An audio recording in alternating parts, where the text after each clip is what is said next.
Saya dulu. Oke, sebelum sebelum masuk ke pembelajaran, alangkah baiknya kita memulai dengan berdoa terlebih dahulu. Berdoa menurut kepercayaan masing-masing. Berdoa dimulai.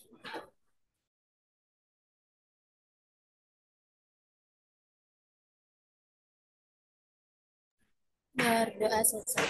Oke, selanjutnya uh, kelompok 7. Silakan.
Oke, Assalamualaikum warahmatullahi wabarakatuh. Selamat siang, Prof. Dedi, Bu Filza, dan teman-teman sekalian. Kami dari kelompok 7 izin mempresentasikan hasil diskusi kelompok kami mengenai aspek sosial dan ekonomi. Jadi hari ini mata kuliah studi kelayakan bisnis. Boleh di next slide.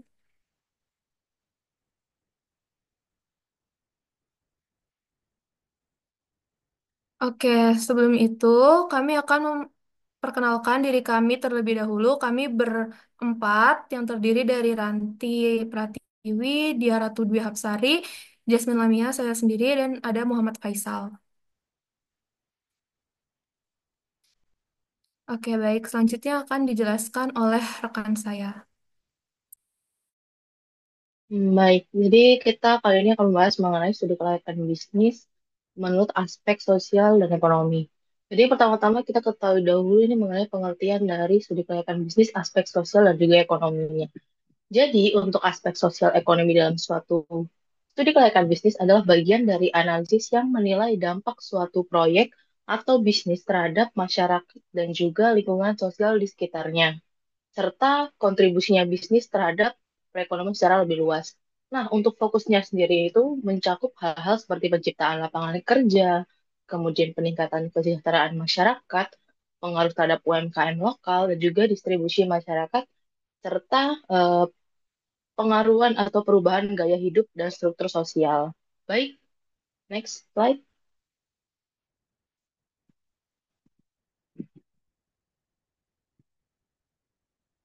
Nah, selanjutnya kita masuk ke dalam apa sih pentingnya dalam analisis aspek sosial ekonomi dalam suatu studi kelayakan bisnis. Nah, di sini ada 5 aspek ya. Yang pertama adalah mengetahui dampak terhadap masyarakat sekitar. Jadi, untuk bisnis atau suatu proyek yang akan dilaksanakan, itu penting untuk berdampak positif kepada masyarakat di sekitarnya.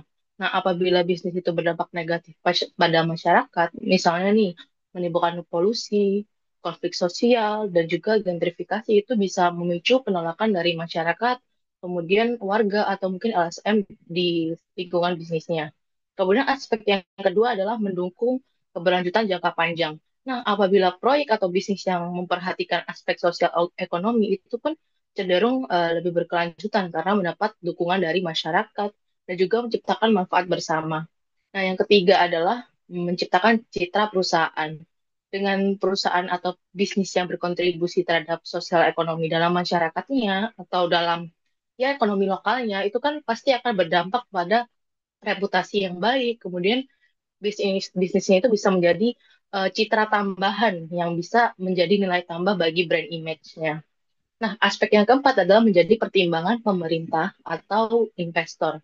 Jadi apabila bisnis ini bisa memberikan dampak sosial atau ekonomi secara baik, pasti kan pemerintah dan juga investor sering nih mempertimbangkan nilai-nilainya sebelum memberikan izin atau pendanaan bagi bisnis atau proyek ini sebelum dilaksanakan. Nah, kemudian aspek yang kelima adalah menghindari risiko sosial dan juga politik.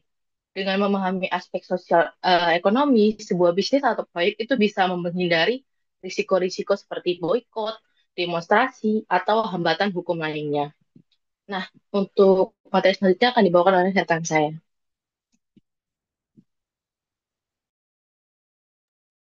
Ya, baik. Selanjutnya, kami akan membahas mengenai aspek sosial. Kami akan membahas 4 hal. Yang pertama ada tujuan dan manfaat dari aspek sosial, kemudian komponen aspek sosial, lalu dilanjut dengan dampak dari aspek sosial, dan yang terakhir ada metode analisis dalam aspek sosial. Boleh di next.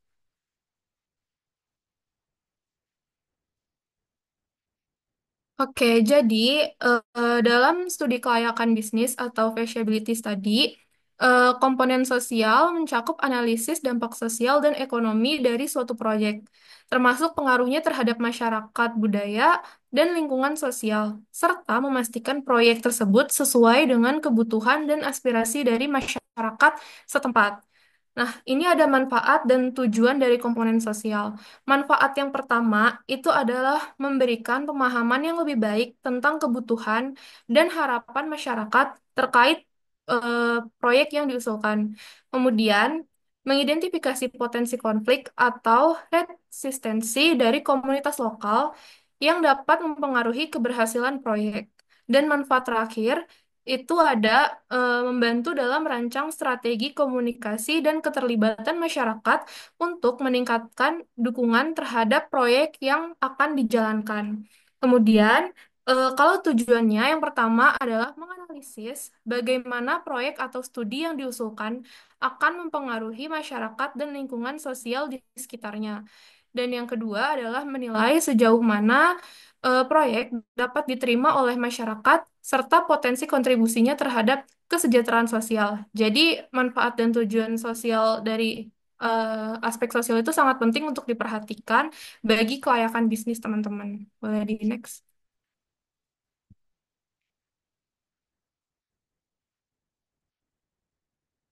Nah, selanjutnya ada komponen sosial. Jadi dalam aspek sosial itu ada 2 komponen utama yang perlu dianalisis. Yang pertama itu ada komponen demografi dan yang kedua itu ada komponen budaya. Nah, komponen demografi itu mencakup karakteristik populasi yang dapat mempengaruhi kelayakan bisnis, seperti jumlah penduduk. Nah, jumlah penduduk ini bertujuan untuk menentukan ukuran pasar potensial. Yang kedua, ada struktur usia. Struktur usia ini mengetahui apakah target pasar sesuai dengan produk atau jasa yang ditawarkan. Jadi, produk atau jasa itu kan beda-beda ya, dan setiap usia itu memiliki kebutuhan yang berbeda juga. Jadi, perlu dianalisis. Selanjutnya itu ada tingkat pendidikan. Nah, tingkat pendidikan itu sangat berpengaruh dalam daya beli, pemahaman produk, dan tenaga kerja yang tersedia. Jadi pasti akan beda ya tingkat pendidikan antara yang tingkat pendidikan satu dengan yang lainnya gitu dalam membeli suatu produk atau jasa. Selanjutnya itu ada pekerjaan dan pendapatan. Ini tujuannya untuk memprediksi daya beli dan kebiasaan konsumsi masyarakat. Dan yang terakhir itu ada distribusi di geografis, di mana itu untuk menentukan lokasi strategis dan potensi permintaan pasar.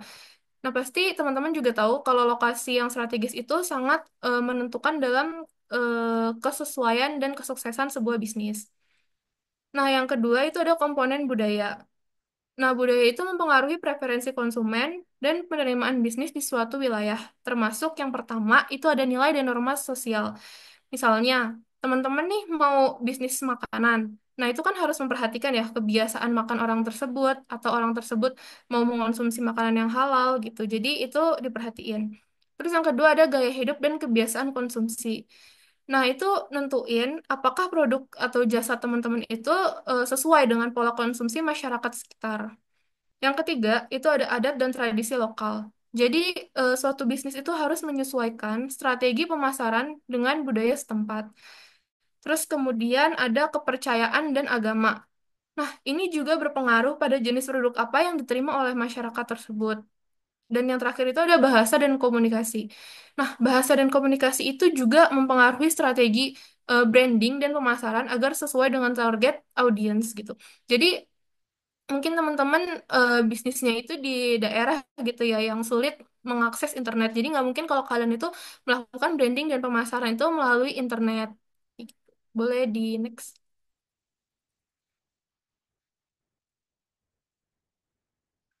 Nah, ini ada dampak dari aspek sosial, yaitu tentunya ada dampak positif dan dampak negatif.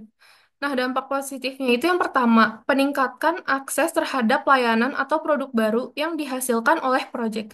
Jadi, proyek baru atau perusahaan baru itu bisa bermanfaat bagi lingkungan sekitar karena ada pembaharuan. Yang kedua, itu peningkatan lapangan pekerjaan dan pendapatan bagi masyarakat lokal. Nah, misalkan yang teman-teman itu membuka suatu usaha di sebuah daerah. Nah, tentunya itu kan kalian butuh tenaga kerja dan juga kayak karyawan gitu. Nah, itu akan berguna bagi warga setempat supaya mereka memiliki lapangan pekerjaan yang baru. Nah, yang terakhir itu ada peningkatan kualitas hidup melalui program-program sosial atau pendidikan yang terkait dengan proyek. Nah, teman-teman biasanya kalau mau mengadakan, mau mendirikan sebuah bisnis atau usaha, itu kan tentunya kalian bakal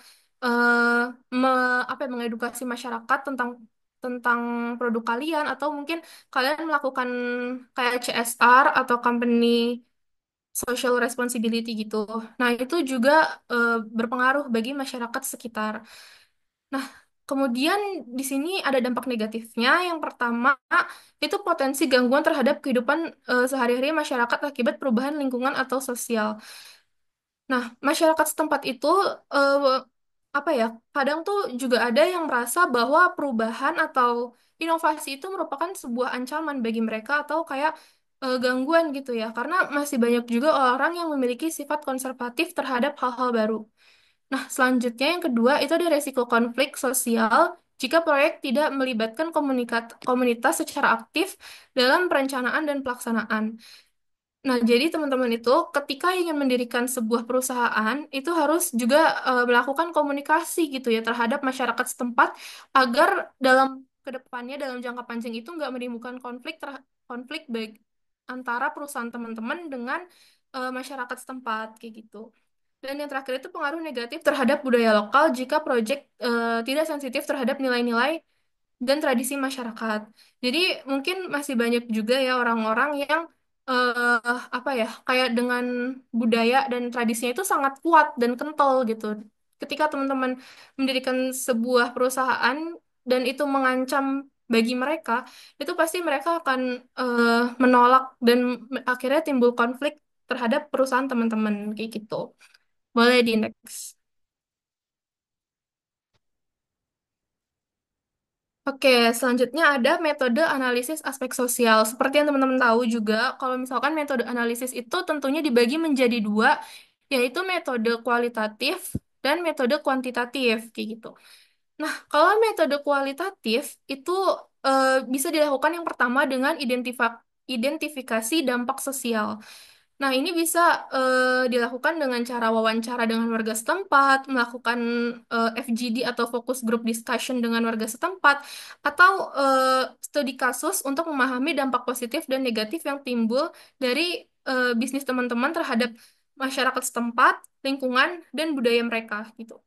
Yang kedua, itu ada analisis kelompok sasaran, yaitu mengidentifikasikan kelompok masyarakat yang akan terkena dampak bisnis, baik secara langsung maupun secara tidak langsung. Dan teman-teman juga harus memahami kebutuhan, harapan, dan kekhawatiran dari masyarakat setempat. Yang ketiga, itu ada pemetaan stakeholder, di mana teman-teman harus mengidentifikasikan semua pihak yang berkepentingan atau stakeholder itu sendiri yang terlibat dalam bisnis dan memahami peran, kepentingan, dan pengaruh mereka terhadap keberhasilan bisnis kalian. Gitu. Yang terakhir, itu ada analisis lingkungan sosial. Nah, analisis lingkungan sosial ini maksudnya adalah memahami kondisi sosial, budaya, dan politik di wilayah yang akan menjadi lokasi bisnis teman-teman gitu. Serta teman-teman juga harus memperhatikan potensi konflik atau tantangan apa yang akan mungkin timbul ke depannya. Selanjutnya, itu ada metode kuantitatif. Nah, metode kuantitatif itu eh, berdasarkan data seperti yang kalian ketahui juga. Yang pertama itu bisa melakukan survei. Nah, survei ini tujuannya adalah untuk mengukur persepsi, sikap, dan perilaku masyarakat setempat terhadap bisnis yang kalian usulkan. Yang kedua, ada analisis data demografi. Tadi juga udah dijelasin ya, aspek demografinya. Nah, itu tuh tujuannya untuk mengumpulkan dan menganalisis data demografis seperti umur, jenis kelamin, pekerjaan, pendapatan, atau lain-lain yang sekiranya kalian butuhkan untuk memahami karakteristik masyarakat yang akan terkena dampak dari bisnis kalian itu sendiri. Yang ketiga adalah analisis data ekonomi. Nah, analisis data ekonomi itu dilakukan dengan cara mengumpulkan dan menganalisis data ekonomi, kayak tingkat pengangguran, tingkat kemiskinan, terus mungkin bisa tingkat pendidikan gitu, dan lain-lain yang sekiranya kalian butuhin itu bisa kalian analisis berdasarkan data.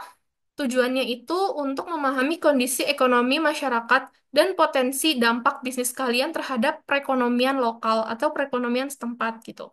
Yang terakhir ada pengukuran dampak sosial. Nah, pengukuran dampak sosial ini bisa dilakukan dengan cara yang spesifik.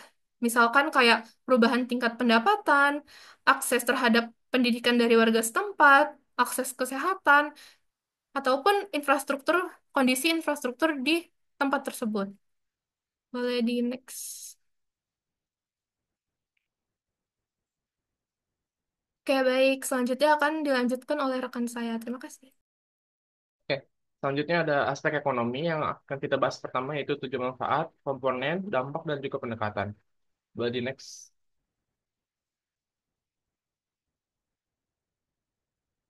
Boleh di next.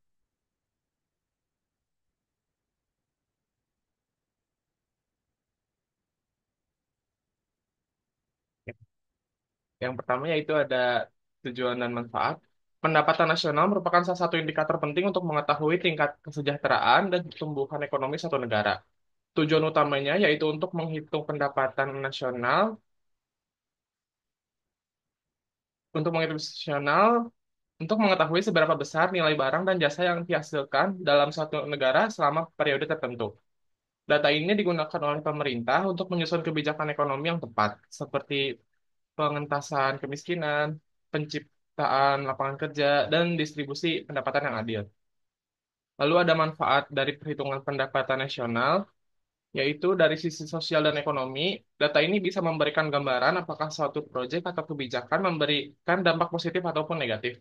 Dampak positif yang ada seperti peningkatan pendapatan masyarakat, pengurangan kemiskinan, penyediaan lapangan kerja, atau contoh-contoh yang sudah dijelaskan oleh Jasmine sebelumnya. Selain itu, hal ini juga membantu dalam mengembangkan wilayah, pemanfaatan sumber daya alam secara efisien, dan peningkatan pendapatan asli daerah. Selanjutnya, ada komponen dan aspek ekonomi yang akan dijelaskan oleh Dia Ratu.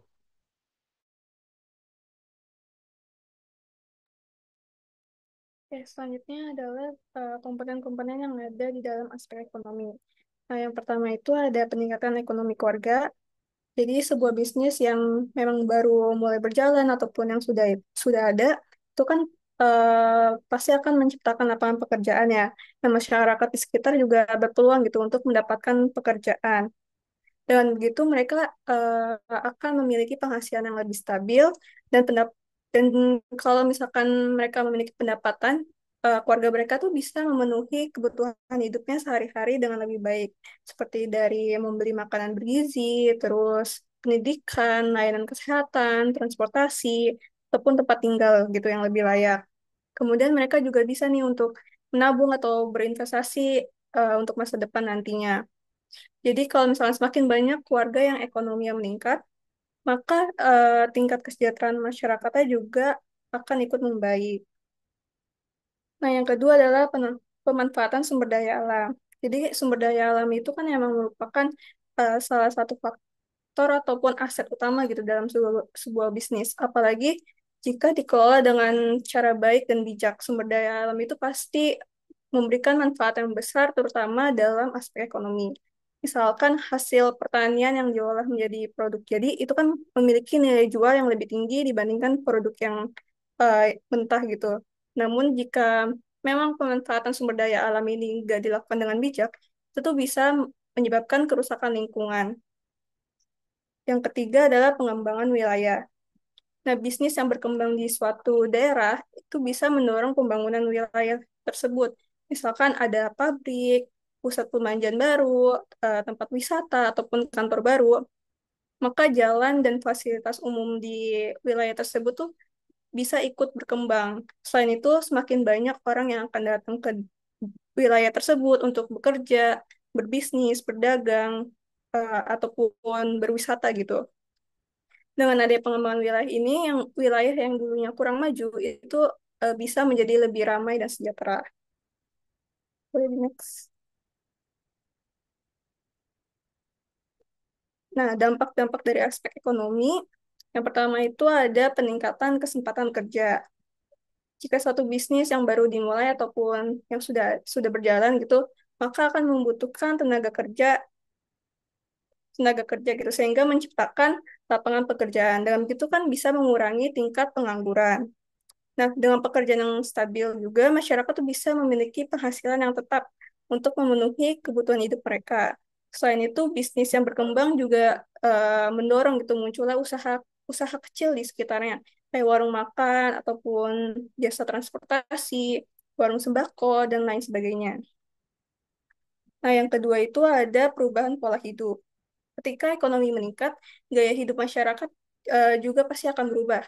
Pendapatan yang lebih tinggi itu bisa membuat mereka itu membeli barang ataupun jasa yang sebelumnya itu sulit dijangkau sama mereka.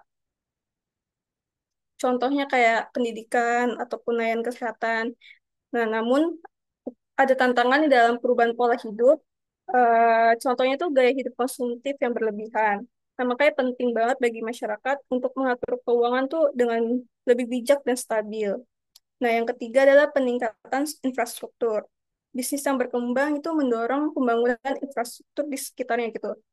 Seperti jalan diperbaiki, akses transportasi lebih mudah, listrik dan air tersedia, serta fasilitas umumnya itu juga akan semakin berkembang lebih baik. Nah, infrastruktur yang baik itu membuat aktivitas ekonomi itu lebih lancar gitu. Harga barang juga lebih stabil dan masyarakat sekitar juga akan menjalankan aktivitasnya itu lebih nyaman. Oke, selanjutnya akan dilanjutkan oleh rekan saya. Selanjutnya kita akan masuk ke tiga pendekatan dalam menghitung pendapatan nasional, yaitu ada pendekatan produksi, pengeluaran, dan juga pendapatan. Yang pertama ada pendekatan produksi atau production approach. Pendekatan ini menghitung total nilai tambah atau value added dari seluruh sektor produksi dalam suatu negara selama 1 tahun, seperti pertanian, peternakan, kehutanan, dan perikanan, pertambangan dan pengalian, industri, pengolahan, perdagangan, hotel dan restoran, bank, dan jasa lainnya. Nilai tambah adalah selisih antara nilai output, yaitu barang atau jasa yang dihasilkan, dan input, antaranya yaitu biaya produksi seperti bahan baku. Rumusnya yaitu ada GDP sama dengan total output dikurangi input antara. Contohnya yaitu ada sebuah pabrik roti menghasilkan produk senilai 1 juta 1 juta. Untuk memproduksi roti tersebut, mereka membeli bahan baku senilai 400.000. Maka nilai tambahnya adalah 1 juta dikurang 400.000, yaitu 600.000. Oke, selanjutnya ada pendekatan pengeluaran. Oke. Pendekatan pengeluaran ini menghitung seluruh pengeluaran yang dilakukan oleh berbagai sektor dalam perekonomian, yaitu pengeluaran konsumsi rumah tangga, pengeluaran konsumsi dan investasi pemerintah, pengeluaran pengusaha untuk investasi dan ekspor impor. Rumusnya yaitu ada GDP sama dengan konsumsi rumah tangga, investasi, konsumsi rumah tangga ditambah investasi, ditambah pengeluaran pemerintah, ditambah ekspor dikurang impor. Contohnya yaitu eh, misalkan konsumsi rumah tangganya 500 triliun, terus investasinya 200 triliun, belanja pemerintahnya 150 triliun, ekspornya 100 triliun, dan impornya 80 triliun. Maka GDP-nya yaitu 500 ditambah 200 ditambah 150 ditambah 100 dikurang 80. Totalnya itu 870 triliun. Selanjutnya, ini ada pendekatan pendapatan atau income approach. Pendekatan ini menjumlahkan seluruh pendapatan yang diterima oleh faktor produksi seperti gaji dan upah, sewa, bunga, dan pendapatan lain. pajak tidak langsung, penyusutan laba. Rumusnya yaitu ada GDP sama dengan upah atau gaji, sewa, bunga, laba, ditambah dengan pajak tidak langsung dikurang dengan subsidi, dan ditambah dengan penyusutan. Contohnya yaitu ada, misalkan dalam satu tahun eh, upah seseorang ada 300 triliun, lalu sewanya 50 triliun, bunganya 30 triliun, labanya 100 triliun, pajak tidak langsungnya 40 triliun, subsidinya 10 triliun, dan penyusutannya 20 triliun. Jadi GDP-nya 300 ditambah 50 ditambah 30 ditambah 100 ditambah 40 dikurang 10 ditambah 20 hasilnya ada 530 triliun. Selanjutnya akan dijelaskan oleh rekan saya. Baik, selanjutnya kita masuk ke sesi yang terakhir yaitu mengenai studi kasus untuk aspek ekonomi, sosial ekonomi dalam studi kasus sebuah bisnis. Nah, di sini kita akan menggunakan studi kasus dari PT Indofood Sukses Makmur Tbk. Boleh di next slide?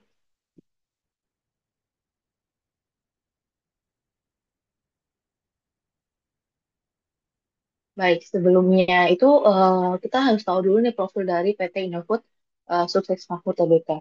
Jadi untuk PT Indofood Sukses Makmur Tbk ini didirikan pada 14 Agustus tahun 1990 dengan nama awal PT Panganjaya Inti Kusuma.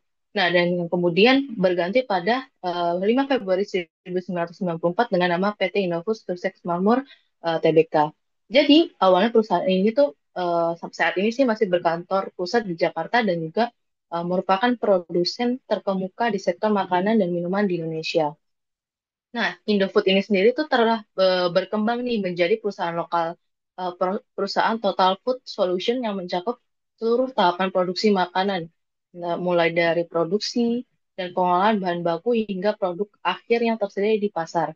Nah, perusahaan ini juga itu memiliki beberapa divisi utama termasuk produk konsumen bermerek atau CBP, kemudian Bogasari, kayak kita tahu dari tepung Bogasari.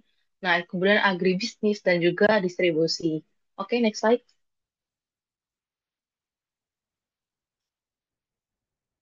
Nah, jadi dalam studi kasus ini kita pasti harus tahu dong untuk masalah permasalahannya atau tantangan dari PT Indofood Sukses Makmur Tbk terlebih dahulu. Jadi untuk tantangannya pertama adalah ketergantungan pada petani lokal dan kesejahteraan petani. Jadi PT Indofood Sukses Makmur Tbk ini tuh sangat bergantung pada bahan baku pertanian seperti gandum, jagung, dan juga kelapa sawit.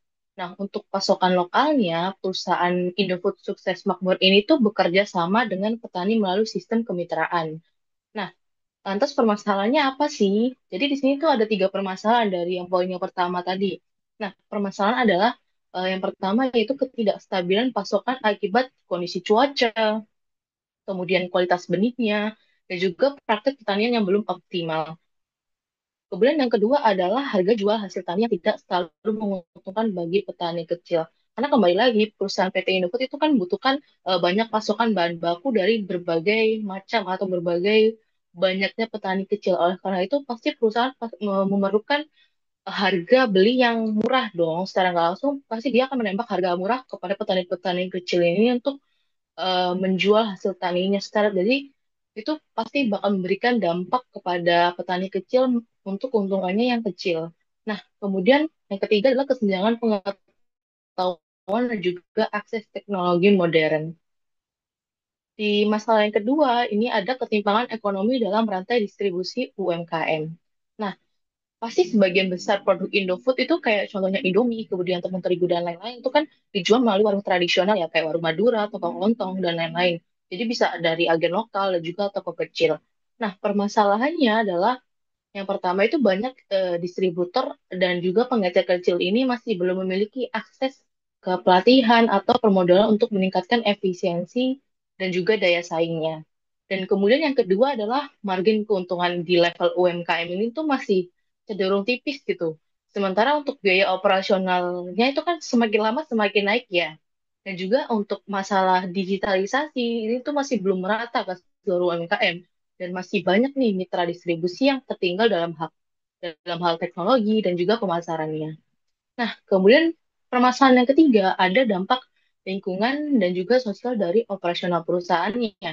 Yang dimana sebagai perusahaan besar, PT Indofood ini pasti mempunyai berbagai pabrik dan juga aktivitas agribisnisnya. Nah, dampak lingkungan inilah yang menjadi tantangan seriusnya.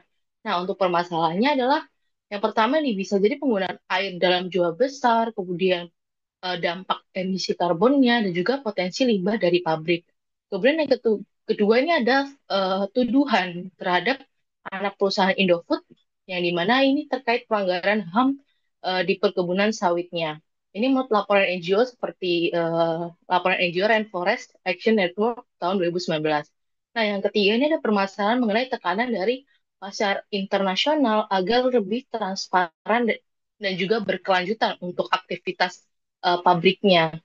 Nah, kita lanjut ke next slide. Dari permasalahan-permasalahan yang ada, kemudian tantangan-tantangan yang ada, jadi kan itu pasti perlu adanya solusi yang harus diambil dari perusahaan PT Indofood ini. Nah, untuk solusi untuk permasalahan yang pertama adalah mengenai ketergantungan pada petani lokal dan juga kesejahteraan petani. Nah, PT Indofood Sukses Makmur Tbk ini bisa menerapkan strategi kemitraan dengan petani lokal yang dimana ini tuh bisa berupa menjalankan program edukasi untuk petani, kemudian pelatihan cara bertani yang berkelanjutan, kemudian menghasilkan manajemen hasil panen dan juga penggunaan pupuk yang efisien. Nah, kemudian bentuk yang kedua adalah bisa dalam bentuk penyediaan pembiayaan mikro dan juga benih yang unggul. Yang ketiga yaitu penetapan standar kualitas dan juga skema pembelian hasil tani dengan harga wajar. Nah, dengan ketiga bentuk solusi tersebut bisa jadi akan berimpact pada yang pertama yaitu petani ini bisa meningkatkan hasil panen dan juga kualitas produknya. Karena secara langsung dengan disupportnya petani kecil oleh PT Indofood, otomatis kan kesejahteraan petani ini meningkat. Dengan meningkatnya kesejahteraan petani, otomatis hasil panen dan juga kualitas produk itu pun akan meningkat begitu. Nah, selanjutnya ini bisa lebih banyak nih petani yang masuk ke sistem rantai pasok normal Indofood. Nah, jadi PT Indofood ini perlu untuk memahami bahwa ketersediaan bahan baku berkualitas itu sangat bergantung pada kesejahteraan petani lokal. Nah, maka dari itu perusahaan itu wajib menjalankan program kemitraan langsung dengan petani. Nah, terutama ini ada salah satu contoh dalam komoditas seperti kentang Atlantik atau jagung dan sawit. Nah, contoh nyata dari implementasi ini itu adalah berupa program kemitraan petani kentang Atlantik di Garut yang dijalankan oleh PT Indofood Frito-Lay Makmur. Jadi dalam satu musim tanam, biaya produksi per hektar mencapai sekitar 150 juta nih. Nah, sedangkan pendapatan yang diperoleh itu mencapai 180 juta. Nah, sehingga menghasilkan keuntungan bersih berupa ya sekitar 74 jutaan untuk petani. Nah, angka inilah yang menunjukkan bahwa petani yang bermitra dengan Indofood itu dapat memperoleh keuntungan yang lebih tinggi dibandingkan sistem pertanian konvensional. Nah, selain itu kita lanjut kepada permasalahan yang kedua ini mengenai ketimpangan ekonomi dalam rantai distribusi UMKM. Nah, untuk solusi yang kedua, ini bisa berupa pemberdayaan UMKM dalam distribusi lokal. Nah, untuk bentuk eh, aksinya adalah berupa Indofood ini bisa membangun sistem distribusi yang memberdayakan lebih dari 1.000 distributor dan juga puluhan ribu toko kecil. Nah, untuk pelatihan manajemen stok, akuntansi sederhana, dan juga digitalisasi bagi mitra UMKM-nya. Nah, kemudian ada juga nih program loyalitas untuk meningkatkan insentif bagi reseller kecil. Dengan ketiga aksi tersebut bisa memberikan impact, yaitu berupa yang pertama adalah UMKM ini bisa berkembang dan juga bertahan di tengah modernnya trade, yang dimana ini tuh bisa mendorong ekonomi lokal dan juga penguatan jaringan distribusi grassroots. Nah, kemudian Indofood ini juga bisa memperkuat jaringan dengan melibatkan ribuan UMKM sebagai bagian dari rantai distribusi. Nah, ada nih salah satu bentuk nyatanya adalah program pojok selera Indofood yang ditujukan untuk perempuan pelaku mikro di bidang kuliner. Nah, mereka ini tuh diberikan berupa pelatihan kewirausahaan dasar, kemudian dukungan modal dalam bentuk perlengkapan masak, dan juga pendampingan usaha dan akses pasar. Nah, selain itu, banyak juga nih toko kelontong dan juga warung yang menjadi reseller resmi produk Indofood. Dengan sistem loyalitas dan skema distribusi bertingkat, mereka ini merasa dibantu dalam mengelola stok barang, kemudian meningkatkan margin usaha, serta menghadapi persaingan dari retail modern. Nah, jadi dengan pemberdayaan UMKM ini kan secara langsung memperkuat ekonomi lokal, kemudian menciptakan lapangan kerja, dan juga memastikan bahwa Indofood ini tuh tersedia secara merata hingga ke pelosok daerah. Nah, kita lanjut ke solusi yang ketiga, yaitu mengenai permasalahan dari dampak lingkungan dan juga sosial dari operasional perusahaan. Nah, untuk solusinya itu bisa berupa komitmen terhadap lingkungan dan juga keberlanjutan. Jadi, untuk bentuknya, yang pertama Indofood tuh ini bisa mengimplementasikan ISO 14001 untuk pengelolaan lingkungan di beberapa pabriknya, atau bisa di keseluruhan pabriknya. Nah, yang kedua adalah penggunaan kemasan yang bisa didaur ulang dan efisiensi energi di fasilitas produksi. Dan juga bisa berupa CSR aktif di bidang pendidikan beasiswa, kemudian kesehatan pemeriksaan gratis, dan infrastruktur atau pembangunan MCK dan air bersih. Nah, kemudian untuk impact yang akan dihasilkan adalah berupa menurunkan emisi dan biaya produksi jangka panjangnya, dan juga meningkatkan citra perusahaan sebagai pelaku bisnis beretika. Nah, sebagai perusahaan dengan skala besar, Indofood ini tuh pasti penting untuk menyadari mengenai menjaga keseimbangan antara bisnis dan juga keberlanjutan lingkungannya. Nah, maka dari itulah mereka ini bisa mengambil langkah-langkah berikut tadi dengan target sertifikasi ISPO atau Indonesian Sustainable Palm Oil. Nah, untuk seluruh pabrik dan juga perkebunan sawit pada akhir 2024, otomatis kan sertifikasi ini tuh bisa menjamin bahwa proses produksi kelapa sawit ini dilakukan secara bertanggung jawab terhadap lingkungan dan juga sosial. Nah, kemudian ada juga nih program Bank Sampah Indofood dan juga kerjasama dengan komunitas gerakan Ciliwung Bersih dalam mengelola sampah sungai dan juga limbah plastik. Nah, juga ini kan pasti menunjukkan komitmen langsung kepada pelestarian lingkungan. Nah, kemudian dengan penerapan standar ISO 14001 dengan sistem manajemen lingkungan pabriknya dan juga upaya kemasan yang dapat didaur ulang, itu kan bisa sebagai bentuk komitmen untuk mengurangi emisi karbon dan juga pencemaran. Nah, jadi kesimpulannya adalah upaya itu memperlihatkan bahwa Indofood ini tidak hanya menjaga reputasi, tapi juga benar-benar berinvestasi dalam keberlanjutan ekosistem yang sangat penting bagi masa depan bisnis dan juga masyarakatnya. Nah, boleh di next slide?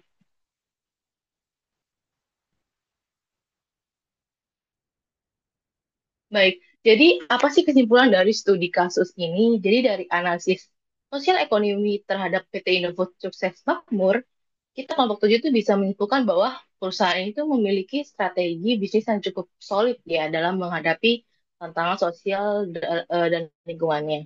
Yang dimana Indofood ini tuh menyadari bahwa kesejahteraan petani, kekuatan UMKM, dan keberlanjutan lingkungan bukan hanya tanggung jawab sosial, tetapi juga kunci untuk keberlangsungan bisnis mereka. Nah, langkah-langkah seperti kemitraan petani, kemudian pelatihan distributor kecil, hingga program CSR yang menyentuh langsung masyarakat, itu kan menunjukkan bahwa Indofood ini tidak hanya fokus pada profit, tapi juga people and planet. Nah, dengan pendekatan inilah, Indofood tuh bukan hanya membangun ekosistem bisnis yang sehat, tapi juga menciptakan nilai ekonomi yang dan juga sosial yang jangka panjang. Nah, untuk studi kelayakan ini dari aspek sosial ekonomi itu membuktikan bahwa bisnis yang besar tetap bisa memberikan manfaat luas kepada masyarakat jika dijalankan dengan prinsip keberlanjutan dan juga tanggung jawab. Lantas, apa sih kesimpulan dari materi aspek sosial ekonomi dalam studi kelayakan bisnis?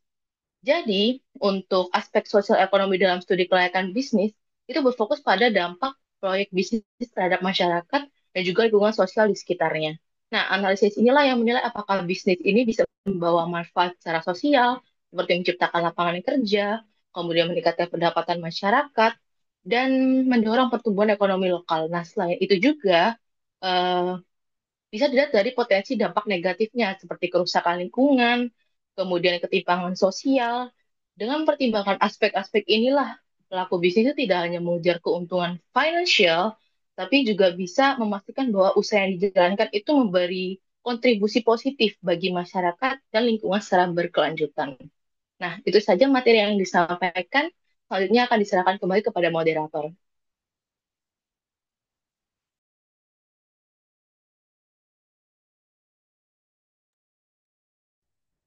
Sebelum berpindah ke moderator, saya bacakan kesimpulan untuk materinya. Jadi, aspek sosial dan ekonomi dalam studi kasus kelayakan bisnis sangat penting untuk memastikan bahwa proyek yang dijalankan tidak hanya menguntungkan secara finansial, tetapi juga memberikan manfaat bagi masyarakat. Analisis aspek ini membantu bisnis menciptakan peluang kerja, meningkatkan kesejahteraan, memperkuat infrastruktur, serta menjaga keseimbangan sosial demi tercapainya pembangunan yang berkelanjutan dan diterima oleh masyarakat luas. Sekarang boleh balik ke Jasmine. Oke, baik. Itu dia materi dari kelompok kami. Selanjutnya kami akan membuka sesi tanya jawab atau sesi Q&A untuk teman-teman sekalian yang masih ingin bertanya. Bagi yang ingin bertanya, boleh silahkan raise hand terlebih dahulu.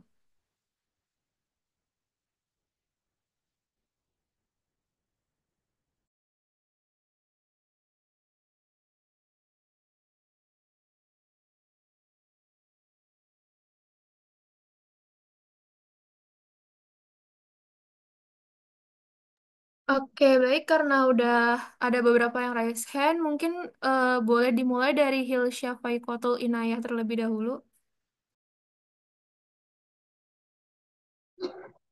Oke, makasih buat Jasmine dan kelompok yang udah ngejelasin materinya jelas banget. Tadi kan kalian jelasin pentingnya aspek sosial dan ekonomi buat keberlanjutan bisnis ya. Tapi untuk dalam praktiknya sendiri kan banyak proyek bisnis seperti pembangunan pariwisata atau tambang. Dan itu justru merusak budaya lokal atau merubah cara hidup masyarakat tradisional. Nah, untuk menurut kalian sendiri nih, gimana sih seharusnya perusahaan melakukan studi kelayakan yang benar-benar mempertimbangkan nilai budaya dan kearifan lokalnya sendiri? Terus biar studi kelayakannya itu nggak hanya formalitas, tapi emang benar-benar menempatkan masyarakat lokal sebagai subjek utama, bukan hanya objek. Terus supaya juga proyeknya itu tetap menguntungkan, tapi juga menghormati identitas sosial dari masyarakatnya sekitar. Seperti Jasmine, apa pertanyaannya jelas? Sudah cukup jelas, Hilsya. Terima kasih atas pertanyaannya. Eh, Mungkin kita tampung dulu. Boleh dilanjut oleh Adi Pradipta. Oke, terima kasih atas pemaparan materinya. Jadi, gue ada pertanyaan nih. Kan kebetulan gue ini kayak ngerintis bisnis gitulah, bisnis apa. Terus gue ini fokusnya ke wilayah Jakarta gitu selama ini. Nah, gue ada rencana buat expand ke Bekasi gitu loh. Menurut kalian itu wilayah Bekasi ini layak gak sih?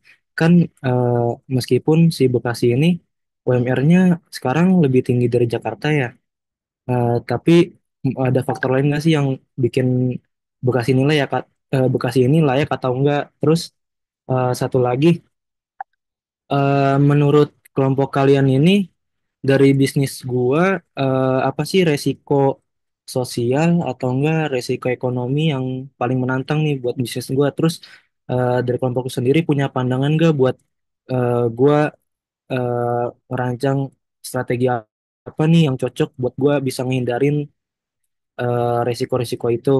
Udah sih itu aja. Terima kasih. Oke, baik. Terima kasih Adib atas pertanyaannya. Kami tampung terlebih dahulu. Boleh dilanjut oleh Atia. Oke, baik. Terima kasih sebelumnya kepada kelompok 7.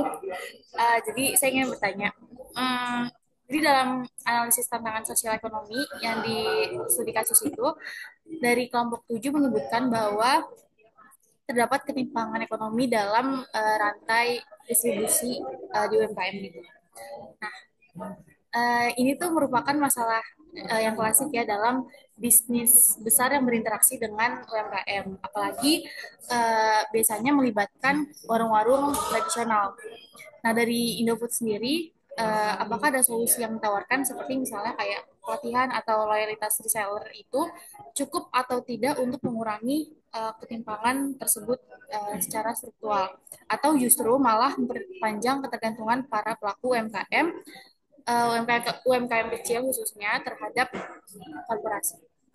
Apakah sudah jelas? Udah jelas. Baik, terima kasih Atia atas pertanyaannya. Untuk saat ini kami hanya membuka 3 pertanyaan saja bagi teman-teman yang tadi udah raise hand. Mohon maaf, kalian telat. Jadi kita jawab 3 penanya tercepat gitu. Oke, selanjutnya kami izin berdiskusi terlebih dahulu sekitar 5 menit. Mohon ditunggu ya teman-teman.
Oke, saya akan coba menjawab pertanyaannya yang dari Atia. Pertanyaannya kayak gini, jadi dalam analisis tantangan, tadi udah disebutin ada ketimpangan ekonomi di rantai distribusi. Terus, eh, ini merupakan masalah klasik di bisnis besar yang berinteraksi dengan UMKM. Terus dari Indofood sendiri, apakah ada solusi yang ditawarkan? Habis itu, untuk mengurangi ketimpangannya gimana? Oke, jadi Gini, emang Indofood itu udah sering bikin ketimpangan di rantai distribusi. Apalagi kalau udah nyentuh UMKM atau warung tradisional kayak yang disebutin sama Atia tadi. Ibaratnya yang gede makin gede, yang kecil cuma jadi alat memperpanjang tangan doang.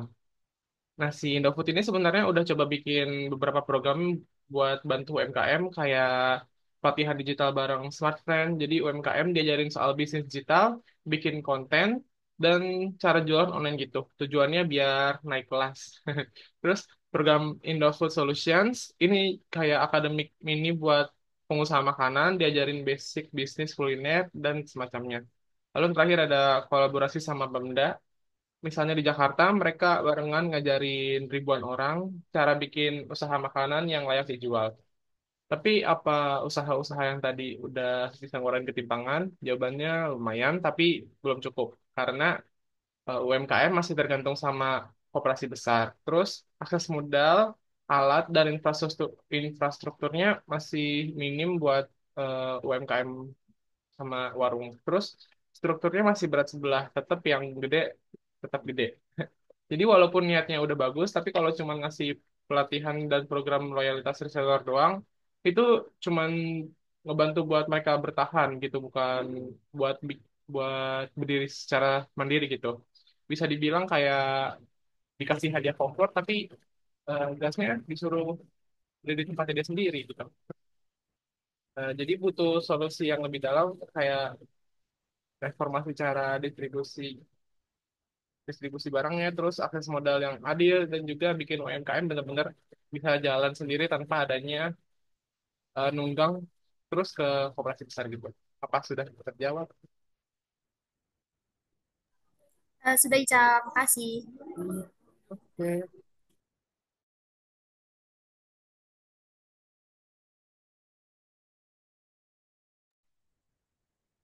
Baik, jadi selanjutnya ingin menjawab dari pertanyaan saudara adik Radita yang mengenai ya intinya dia mau minta saran mengenai ekspansi bisnis HP-nya ke daerah Bekasi dan juga apa sih tantangannya kalau misal dia ekspansi ke sana dan kira apa strateginya.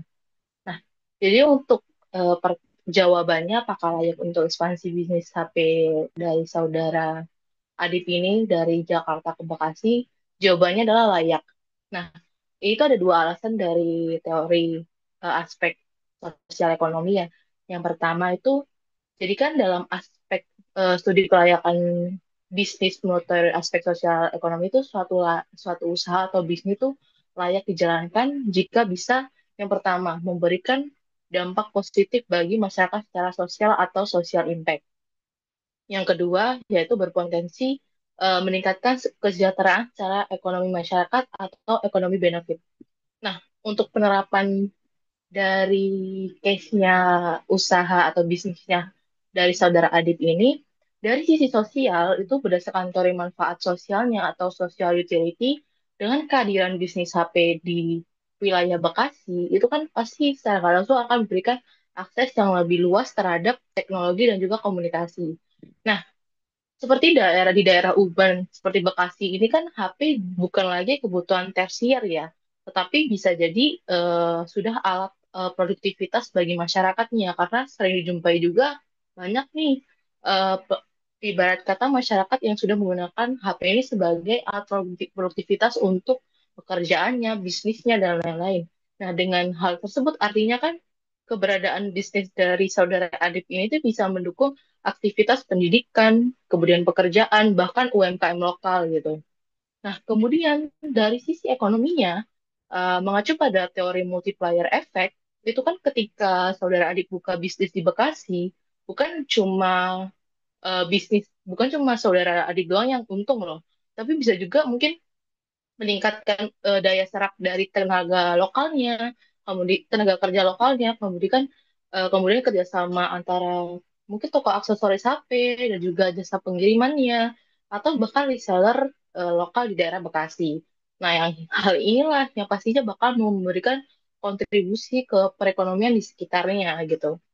Jadi untuk kedua aspek ini dari aspek sosial dan ekonomi sebenarnya dikatakan layak gitu untuk bisnis saudara Arif itu bisa ekspansi ke daerah Bekasi. Nah, namun pasti ada resikonya juga dong untuk sebuah bisnis itu masuk ke dalam wilayah yang baru gitu.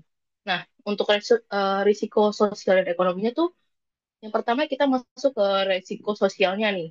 Nah, apabila ibaratnya usaha ini kan usaha atau bisnis ini kan masih baru masuk ke dalam masyarakat gitu loh. Ibarat kata dari yang Jakarta ke Bekasi gitu. Otomatis kan masih ada kurangnya penerimaan dari masyarakat, atau juga masih terisu lah intinya masyarakat kepada perusahaan baru atau usaha bisnis dari saudara Adip ini. Nah, menurut teori social adaptationnya, masyarakat ini kan mesti pasti butuh waktu nih untuk terbiasa dan juga percaya pada pelaku bisnis baru gitu. Yang dimana strateginya ini bisa juga dengan edukasi pasar lewat testimoni. Jadi ya saudara juga harus berusaha gitu gimana cara meningkatkan trust dari masyarakat untuk bisa percaya kepada bisnis Anda ini. Nah, kemudian untuk mungkin bisa juga ditingkatkan dengan konten sosmednya, kemudian kolaborasi dengan tokoh lokal juga di daerah Bekasi atau mungkin konten kreator dari daerah Bekasi. Kemudian juga mungkin bisa menggunakan program garansi nih, karena kan balik lagi ini kan HP itu kan teknologi nggak mungkin harganya yang murah gitu loh. Pasti butuh ibarat kata kepercayaan lah ya dalam memberikan garansi tersebut gitu loh. Atau mungkin uh, after sales saya yang kuat gitu kepada masyarakat. Nah, kemudian yang kedua itu bisa juga ada risiko persaingan dengan toko lokal yang sudah dikenal nih di daerah Bekasinya. Ya, yang di mana itu kan pasti ada competitive landscape gitu ya, yang di mana lingkungan kompetitif ini tuh pasti mempengaruhi daya tarik pasar yang di mana mungkin bisa meningkatkan persaingan juga karena kan bisnis HP itu nggak cuma satu doang kan di Bekasi, ada banyak gitu loh. Nah, kalau untuk strateginya mungkin bisa dilakukan diferensiasi atau mungkin ya bisa kita harus tahu dulu USP dari bisnis Anda itu apa gitu. Jadi kan bisa dari segi pelayanannya atau mungkin menawarkan kayak yaudah konsul dulu aja untuk belinya nanti nggak apa-apa, bisa tanya-tanya dulu. Kemudian mungkin bisa diberikan kemudahan kredit kayak sekarang kan banyak nih dijumpai kayak eh, bisnis HP atau teknologi yang menawarkan kayak cicilan 0%, kemudian beli dulu bayar nanti itu kan bisa pakai pay later dan lain-lain. Nah, itu bisa digunakan. Kemudian kan ada bonus pembelian atau sistem trade-in yang mudah gitu loh. Nah, untuk risiko ekonominya bisa juga dari biaya distribusi dan juga operasional ini bakal meningkat gitu. Karena secara langsung kan dalam ekspansi sendiri itu pasti pengendalian biaya pasti harus tetap dijaga dong dan juga agar nggak menerus margin keuntungan dari bisnis Anda gitu loh. Nah, untuk strateginya bagaimana? Yaitu dengan ya pakai sistem online gitu. Karena kan online sendiri juga kita nggak perlu suatu tempat dan lain-lain. Atau mungkin bisa pakai sistem pre-order, terus kemudian itu harus diuji dulu ya kayak apakah berhasil atau enggak. Kemudian bisa pakai sistem dropship atau mungkin titik barang di partner lokal gitu. Nah, kemudian yang kedua adalah ada risiko ekonominya daya beli masyarakat yang beragam. Karena kan dari segmentasi pasar sendiri, nggak semua segmen itu punya daya beli atau kemampuan beli yang tinggi ya. Yang dimana ya kembali lagi Bekasi itu masyarakatnya beragam gitu.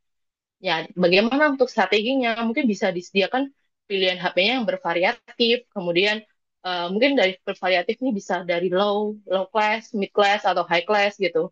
Nah, untuk lalu tuh bisa diarahkan promosi yang lebih ke segmen yang lebih paling cocok. Jadi kira-kira untuk bisnis dari saudara ini HP-nya mau ke kelas yang mana ngincernya gitu. Nah, untuk kesimpulan akhirnya dari tadi apakah layak, kemudian apakah ada resiko dan strateginya bagaimana, itu menurut saya untuk ekspansi bisnis HP saudara adik ke Bekasi layak untuk dilanjutkan ya tentunya. Karena secara sosial itu bisa memberikan manfaat bagi masyarakat. Kemudian yang kedua, secara ekonomi juga dapat membuka lapangan kerja serta mendorong perputaran uang lokal. Namun resiko sendiri itu ada gitu dari sosial dan ekonominya. Memang ada karena setiap bisnis itu pasti ada resiko gitu. Tapi masih bisa diatasi lah dengan ya strategi adaptif, mungkin bisa berbasis teori kompetitif dan juga sosial. Mungkin itu saja jawaban dari kelompok 7. Apakah mungkin ada pertanyaan lagi dari saudara Adit? Enggak sih, udah alhamdulillah udah nambah insight gua.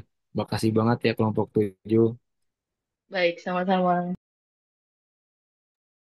Oke, baik. Selanjutnya saya izin menjawab pertanyaan dari Hilsha atau pertanyaan terakhir. Jadi Hilsha tuh tadi intinya nanya bagaimana sih seharusnya perusahaan itu melakukan studi kelayakan yang benar-benar mempertimbangkan nilai budaya dan kearifan lokal, supaya proyeknya tetap menguntungkan, tapi juga menghormati identitas sosial masyarakat sekitar. Oke, jadi aku izin jawab ya. Jadi memang sering kali banget ya kalau budaya lokal itu dianggap menjadi penghambat pembangunan. Padahal budaya lokal itu bisa dijadikan sebagai kayak nilai jual unik dari daerah tersebut gitu. Kemudian untuk warga lokal sendiri lebih baik dari perusahaan itu mengadakan kolaborasi dengan warga lokal, bukan kayak dieksploitasi gitu. Terus perusahaan juga bisa melibatkan komunitas lokal sebagai mitra. Jadi bukan hanya sekedar sebagai objek, tapi juga bisa dijadikan sebagai mitra atau kayak bisa kerjasama gitulah dengan komunitas tersebut. Misalnya tadi kamu nyebutin dalam bidang pariwisata. Nah, itu bisa warga lokal itu bisa dijadiin sebagai kayak pemandu wisata atau sebagai pelestari budaya atau juga bisa jadi produsen kerajinan khas daerah tersebut, atau juga bisa dijadiin kayak pemilik homestay. Jadi mereka misalkan kayak punya rumah gitu bisa dijadiin tempat tinggal buat pengunjung yang akan ke wisata usaha kamu kayak gitu, Hilsya. Nah, selanjutnya ini ada beberapa pendekatan yang bisa dilakuin oleh perusahaan atau perusahaan kamu itu untuk studi kelayakan bisnisnya itu supaya benar-benar mempertimbangkan nilai budaya dan kearifan lokal. Yang pertama itu bisa melalui studi sosiokultural. Nah, itu kamu bisa lakuin kajian mendalam soal kayak sejarahnya, terus adat istiadat daerah tersebut, sistem sosial daerah tersebut gitu. Kamu juga bisa kayak kerjasama dengan antropolog atau juga kamu bisa kerjasama dengan warga situ. Kamu bisa cari tahu kayak mereka tuh kebiasaannya apa, budayanya seperti apa gitu. Jadi kamu ketika mendirikan sebuah perusahaan itu nggak salah dan nggak melenceng dari budaya mereka gitu. Terus yang kedua, kamu juga bisa konsultasi dengan tokoh adatnya. Misalkan di sana ada kayak kepala desa, terus kayak ada mungkin pokoknya orang-orang yang memiliki kepentingan di sana itu bisa kamu konsultasiin dulu kayak kira-kira kalau kamu membangun usaha seperti ini apakah mereka keberatan terus juga mungkin bisa membuat perjanjian dengan tokoh adat tersebut gitu. Terus selanjutnya kamu juga bisa memperhatikan etika bisnis berbasis nilai lokal. Nah, misalnya itu kayak mereka misalkan punya nilai lokalnya sendiri gitu. Nah, bisnis kamu itu harus berbasis dari nilai lokal mereka gitu. Jadi mereka juga ketika adaptasi nggak terlalu sulit gitu karena bisnis kamu ini masih memiliki nilai lokal dari budaya mereka gitu. Nah, yang terakhir itu mungkin bisa dilakukan evaluasi secara berkala. Kamu bisa tanya ke warga lokalnya, kayak mereka selama ini tuh merasa terbebani atau merasa puas dengan kehadiran bisnis kalian gitu. Nah, mungkin selanjutnya juga ada tambahan bisa melakukan dengan FPIC atau Free, Prior, and Informed Consent, di mana kalian juga bisa melakukan persetujuan bebas dan persetujuan bebas dari masyarakat. Jadi masyarakat itu bisa merasa bebas gitu ketika kamu mendirikan sebuah perusahaan atau proyek gitu. Mungkin dari aku itu aja udah menjawab belum ya, Hilsya? Sudah sangat menjawab, Jasmine. Terima kasih. Oke, terima kasih juga yang sudah bertanya, yaitu ada Hilsya, kemudian Adib dan Atia. Semoga penjelasan materi kita dan juga jawaban kita bisa membantu teman-teman semua di sini. Mungkin itu saja presentasi dari kelompok kami dan jawaban dari kelompok kami. Kurang lebihnya mohon dimaafkan. Wassalamualaikum warahmatullahi wabarakatuh. Izin kembalikan ke Bu Filza atau Atia. Terima kasih.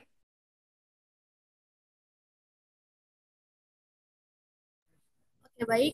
Sebelumnya terima kasih untuk kelompok 7 yang sudah memaparkan presentasinya dengan sangat baik dan sudah menjawab pertanyaan-pertanyaan dari ketiga penanya. Dan terima kasih juga untuk teman-teman yang sudah bertanya. Nah, selanjutnya, reminder terkait tugas, yaitu yang pertama untuk tugas presentasi, yaitu PPT dan juga diskusi yang terdiri dari pertanyaan dan jawaban itu tolong dikumpulkan di Google Drive. Nah, untuk kelompok 8 jangan lupa minggu depan ada presentasi. Nah, lalu yang kedua, untuk tugas CBL atau case based learning itu jangan lupa dikerjain 5 kasusnya, nanti DL-nya itu tanggal 25. Dikerjainnya dalam bentuk laporan dan dalam format PDF. Terus yang ketiga, untuk studi kasus, nanti malam gue minta list bisnisnya ya, untuk per kelompoknya itu nanti soalnya mau di-share ke Bu Filza. Nah, dari teman-teman ada yang mau nanya gak terkait tugas?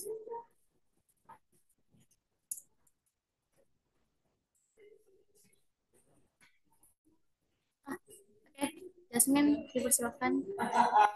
Oke, terima kasih Tia. Aku izin tanya buat CBL yang ada di website. Itu kan ada 5 ya. Nah, itu tuh yang tuh CBL atau kasus satu. Itu maksudnya kita tuh disuruh cari apanya ya, Ti? Itu kan ada perintah sama ada jurnalnya. Nah, itu apa yang kita cari gitu. Makasih. Oke, oke, makasih Jasmine. Itu untuk kasus satu. Berarti kan mungkin kalau misalkan untuk penjelasan dari tugasnya itu sendiri, nanti gue list dulu hari ini kasih ke Bu Filza.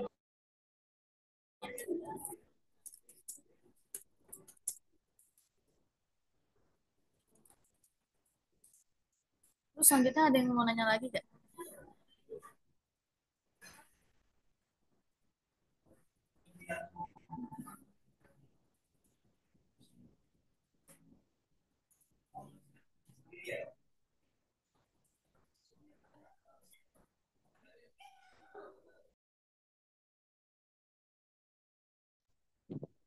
Gue mau nanya, Ran. Ya boleh Mas. Itu kan online atau offline?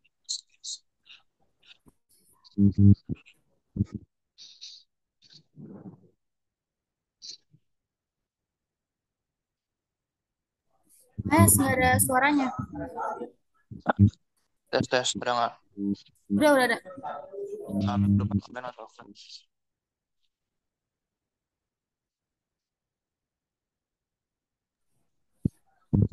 Kayaknya suaranya agak kecil deh. Atau enggak di chat aja Mas. Makasih.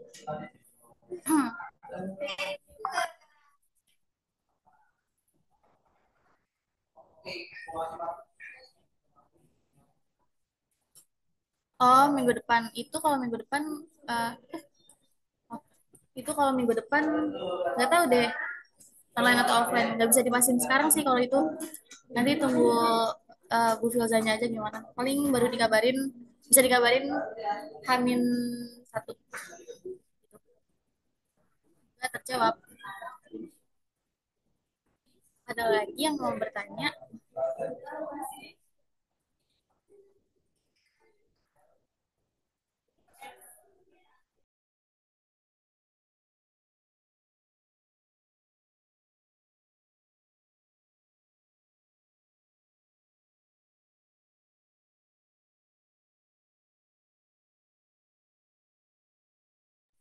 Oke, berarti udah nggak ada yang mau tanya ya?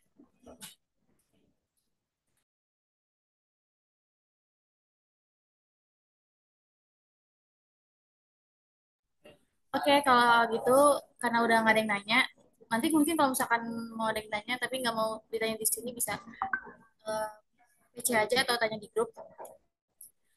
Karena tadi udah ada uh, pemaparan presentasi, ada tanya jawab dan juga tadi gue ada sedikit reminder soal tugas.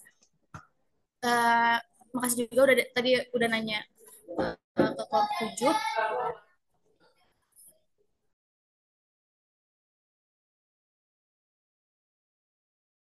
Oke, kalau gitu gue tutup perkuliahan hari ini dengan membaca hamdalah. Alhamdulillahirrahmanirrahim. Oke, makasih semuanya. See you.